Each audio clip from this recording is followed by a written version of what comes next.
Hello বন্ধুরা, তোমরা সবাই কেমন আছো? এটা হচ্ছে আমার একটা ছোট্ট বদ্রি পাখির কলোনি। পাখিগুলোকে আলাদা রেখেছি এখন, ঠিক আছে? মানে সব ভাঁড় ছিল, ভাঁড়গুলো বার করে নিয়েছি, গরম পড়েছে তো তাই জন্য ভাঁড়গুলো বার করে নিয়েছি। এখন পাখিগুলো রেস্টে আছে। ওর কথা যেইগুলো ভাঁড় দেওয়া আছে ওগুলো নতুন পাখি, তাই জন্য ওগুলোর ভাঁড় আর সরায়নি। আর এগুলো পুরাতন পাখি, এর মধ্যে নতুন পাখিও আছে কিছু।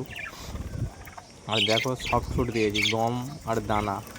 এখন রেস্টে আছে, মানে পাখিকে ভালো মন্দ খাওয়াতে হবে যাতে শরীরটা আরও ভালো হয়, তন্দুরস্ত হয়, যাতে আবার যখন ব্রিডিংয়ে বসাবো ভালোভাবে ব্রিডিং করতে পারে, আবার যেন টানা 1 বছর আবার যেন ভালোভাবে বাচ্চা দেয়। সেই জন্য এখন রেস্টে রেখেছি আর ভালো মন্দ খেতে দিচ্ছি। এই দেখো আমার পাখির কলোনির আশেপাশের পরিবেশ, সেরকম গাছপালা দেখো বন্ধুরা, কত সুন্দর দেখাচ্ছে। আমার পাখির ব্রিডিং প্রচুর ভালো হয়, ঠিক আছে? আসলে এই পরিবেশের জন্যই পাখির ব্রিডিং ভালো হয়, যে কোনো ওয়েদারে। যে কোনো ওয়েদার বলি, আপনার পরিবেশ পরিবেশ যেমন হবে পাখির ব্রিডিংও তেমন হবে। সবুজ গাছপালা চারিদিকে থাকবে, এতে পাখির ব্রিডিং ভালো হবে।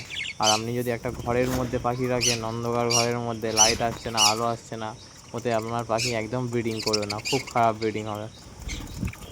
আমার এইগুলো সব 2 বছরের পাখি, ঠিক আছে?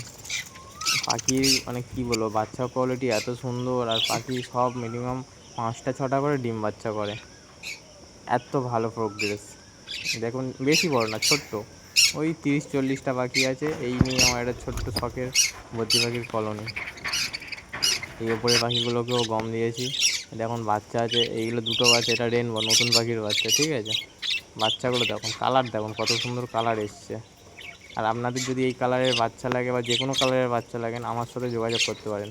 কমেন্টে কমেন্ট করবেন, আমি রিপ্লাই দেবো, ঠিক আছে? ওখান থেকেই যোগাযোগ করে আপনাকে পাখি ডেলিভারি করে দেবো। কলকাতার মধ্যে আপনি যেখানে বলবেন সেখানে ডেলিভারি হয়ে যায়। আমার পাখির কালারগুলো দেখুন কত সুন্দর, আর সাইজগুলোও দেখুন।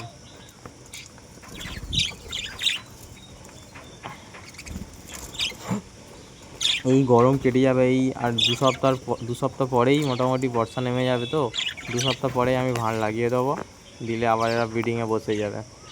আর এপাশে আছে দুটো দুষ্টু সোনা। পাখিগুলো দেখো, এগুলো হচ্ছে পাইনাপেল কোনো ডবল রেড ফ্যাক্টর। এগুলো দারুণ পাখি বলতে হবে না কিছু এই নিয়ে। মানে কত সুন্দর পাখি দেখুন একবার। এরও ব্রিডিং, মানে কী বলবো, ব্রিডিং অসাধারণ ব্রিডিং।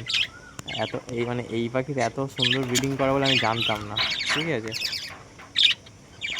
সে কোনুর পাখি নিয়ে পরে বলবো, বদ্রি পাখিগুলো দেখুন। আর এই ঘরে ভাঁড় আছে, ঠিক আছে? ভাঁড় আছে কারণ এই ভাঁড়ের মধ্যে বাচ্চা আছে, তাই জন্য ওই ভাঁড়টাকে বার করা হয়নি। কেমন লাগলো ভিডিওটা আপনারা কমেন্ট করে জানাবেন। থ্যাংক ইউ ভিডিওটা দেখার জন্য।